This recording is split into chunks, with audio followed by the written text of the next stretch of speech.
ನಿರೂಪಕಿಯಾಗಿ, ನಟಿಯಾಗಿ ಕನ್ನಡ ಚಿತ್ರರಂಗದಲ್ಲಿ ಹೆಸರು ಮಾಡಿರುವ ಆಂಕರ್ ಅನುಶ್ರೀ ಅವರಿಗೆ ಕಂಕಣ ಭಾಗ್ಯ ಕೈಗೂಡಿದೆ. ಕನ್ನಡದ ಬಹುತೇಕ ರಿಯಾಲಿಟಿ ಶೋಗಳಿಗೆ ನಿರೂಪಕಿಯಾಗಿ ಅಪಾರ ಖ್ಯಾತಿ ಗಳಿಸಿರುವ ಕರಾವಳಿಯ ಮಂಗಳೂರು ಮೂಲದ ಅನುಶ್ರೀ ಬೆಂಗಳೂರಿನ ಉದ್ಯಮಿ ರೋಷನ್ ಜೊತೆ ಮದುವೆಯಾಗಿದ್ದಾರೆ.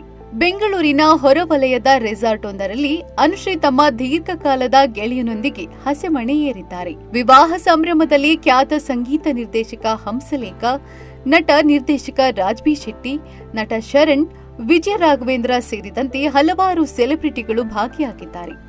ಅವರ ಬದುಕು ಸದಾ ಹಸನಾಗಿರಲಿ ಎಂದು ಹಾರೈಸಿದ್ದಾರೆ.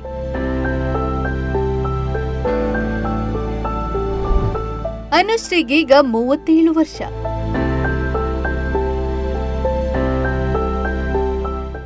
ಕರಾವಳಿಯಿಂದ ಬಂದು ಬೆಂಗಳೂರಿನಲ್ಲಿ ಬದುಕು ಕಟ್ಟಿಕೊಂಡಿರುವ ಅನುಶ್ರೀ ಬೆಂಗಳೂರಿನಲ್ಲಿ 25 ಜನವರಿ 1987ರಲ್ಲಿ ಜನಿಸಿದವರು. ಇವರ ಬೆಳವಣಿಗೆಯಲ್ಲಿ ತಾಯಿ ಶಶಿಕಲಾ ಅವರ ಪಾತ್ರವೇ ಹೆಚ್ಚು. ತುಳು ಮಾತನಾಡುವ ಕುಟುಂಬದಲ್ಲಿ ಜನಿಸಿದ ಇವರ ತಮ್ಮ ಅಭಿಜಿತ್. ಅನುಶ್ರೀ ಸೀದಾಸಾದಾ ಟಿವಿ ನಿರೂಪಕಿಯಾಗಿ ವೃತ್ತಿ ಬದುಕು ಆರಂಭಿಸಿದವರು.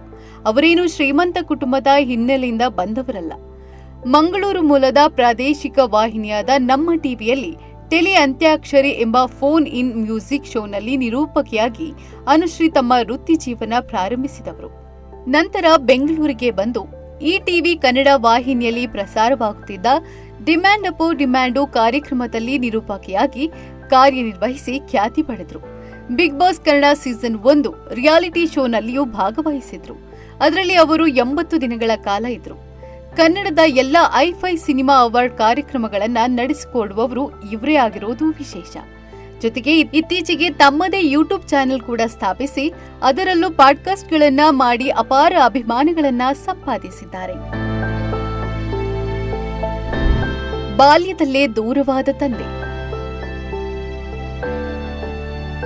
ಇನ್ನು ಅನುಶ್ರೀ ಅವರ ಕೌಟುಂಬಿಕ ವಿಚಾರಕ್ಕೆ ಬರುವುದಾದ್ರೆ, ಬಾಲ್ಯದಲ್ಲಿ ಅನುಶ್ರೀ ತಂದೆ ಸಂಪತ್ ಮತ್ತು ತಾಯಿ ಶಶಿಕಲಾ ಬೇರೆಯಾಗಿದ್ರು. ಅನುಶ್ರೀ ತಾಯಿಯ ಆರೈಕೆಯಲ್ಲಿ ಬೆಳೆದ ಮಗಳು.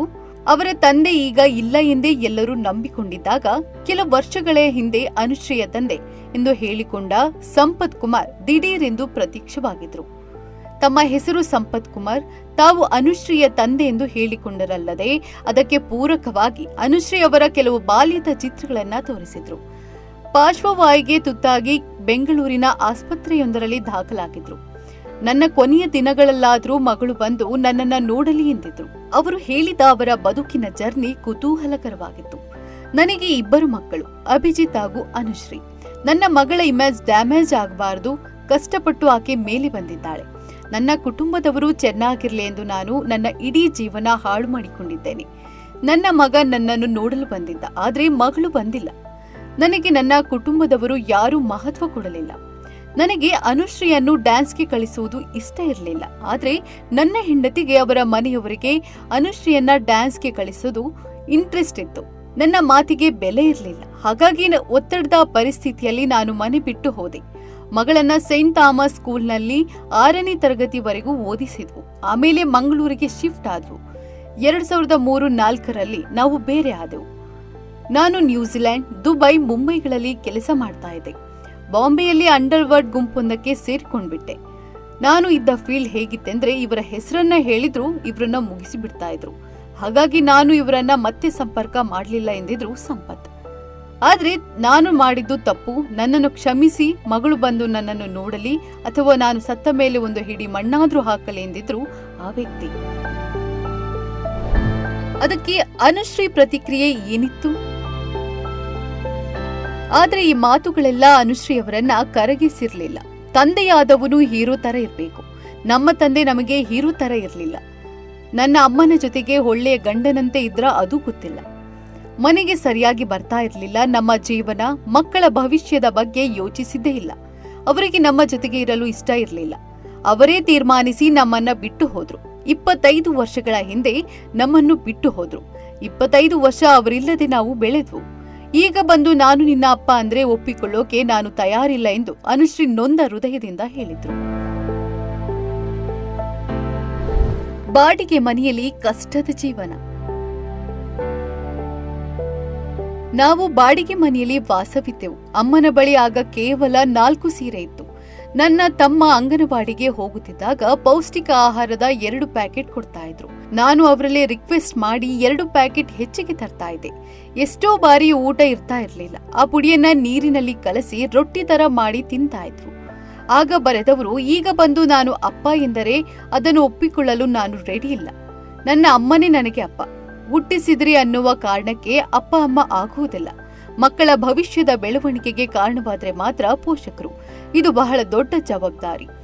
ಒಂದು ಹೆಣ್ಣು ನಿಮ್ಮನ್ನು ನಂಬಿ ತವರು ಮನೆ ಬಿಟ್ಟು ಬರ್ತಾಳೆ. ಅವರನ್ನು ನೀವು ಬಿಡುವಂತೆಯೇ ಇಲ್ಲ. ಮಕ್ಕಳನ್ನು ಹುಟ್ಟಿಸಿ ಆ ನಂತರ ನಾನು ಮಕ್ಕಳನ್ನು ನೋಡಿಕೊಳ್ಳಲು ತಯಾರಿಲ್ಲ ಎನ್ನುವ ಹಾಗಿಲ್ಲ. ಅಪ್ಪ ಇಲ್ಲದೆ ಬದುಕುವುದು ನಮಗೆ ಕಷ್ಟವಾಗಿತ್ತು. ಸಮಾಜ ನೋಡುವ ರೀತಿ ಬದಲಾಗಿತ್ತು. ಅಪ್ಪ ಇಲ್ಲದ ಹೆಣ್ಣು ಮಗುವನ್ನು ಸಮಾಜ ನೋಡುವ ರೀತಿಯೇ ಬೇರೆ. ಅಪ್ಪ ಇಲ್ಲದ ಹೆಣ್ಣು ಮಗು ಸಂಜೆ 7 ಗಂಟೆ ಮೇಲೆ ಮನೆಗೆ ಬಂದ್ರೆ ನೋಡುವ ರೀತಿಯೇ ಬೇರೆ. ಅಪ್ಪ ಇಲ್ಲದ ಮಕ್ಕಳು ಟೆಲಿವಿಷನ್ ಇಂಡಸ್ಟ್ರಿಗೆ ಹೋದ್ರೆ ನೋಡುವ ರೀತಿಯೇ ಬೇರೆ. ಅಪ್ಪ ಇಲ್ಲದ ಹೆಣ್ಣು ಮಕ್ಕಳು ಜೀವನದಲ್ಲಿ ಸಾಧಿಸಿದರೆ ನೋಡುವ ರೀತಿಯೇ ಬೇರೆ. ಅಪ್ಪ ಇಲ್ಲದ ಮಗಳು ಮನೆ ಖರೀದಿ ಮಾಡಿದ್ರೆ ನೋಡುವ ರೀತಿಯೇ ಬೇರೆ. ನಾನು ಇದೆಲ್ಲವನ್ನೂ ಅನುಭವಿಸಿದ್ದೇನೆ ಎಂದು ನೋವಿನಿಂದ ಹೇಳಿದರು ಅನುಶ್ರೀ. ಹೀಗೆ ವೈಯಕ್ತಿಕ ಬದುಕಿನಲ್ಲಿ ಸಾಕಷ್ಟು ನೊಂದಿದ್ದ ಅನುಶ್ರೀ ಬಾಳಿನಲ್ಲಿ ಇದೀಗ ರಾಜಕುಮಾರನ ಪ್ರವೇಶವಾಗಿದೆ. ಬಹುಕಾಲದ ಗೆಳೆಯ ರೋಷನ್ ಜೊತೆ ಅನುಶ್ರೀ ಸಪ್ತಪದಿ ತುಳಿದಿದ್ದಾರೆ. ಹೊಸ ಬದುಕಿನ ಅವರ ಹೊಂಗನಸುಗಳೆಲ್ಲವೂ ನನಸಾಗಲಿ ಅಂತ ನಾವು ಹಾರೈಸೋಣ. ನಿಮ್ಮ ಕುಟುಂಬಕ್ಕೊಂದು ಪರಿಪೂರ್ಣ ಯೂಟ್ಯೂಬ್ ಚಾನೆಲ್. ಇಂಟ್ರೆಸ್ಟಿಂಗ್ ಮತ್ತು ಇನ್ಫಾರ್ಮೇಟಿವ್ ವಿಡಿಯೋಗಳನ್ನ ಮಿಸ್ ಮಾಡ್ಕೋಬೇಡಿ. ಈಗಲೇ ಸಬ್ಸ್ಕ್ರೈಬ್ ಮಾಡಿ.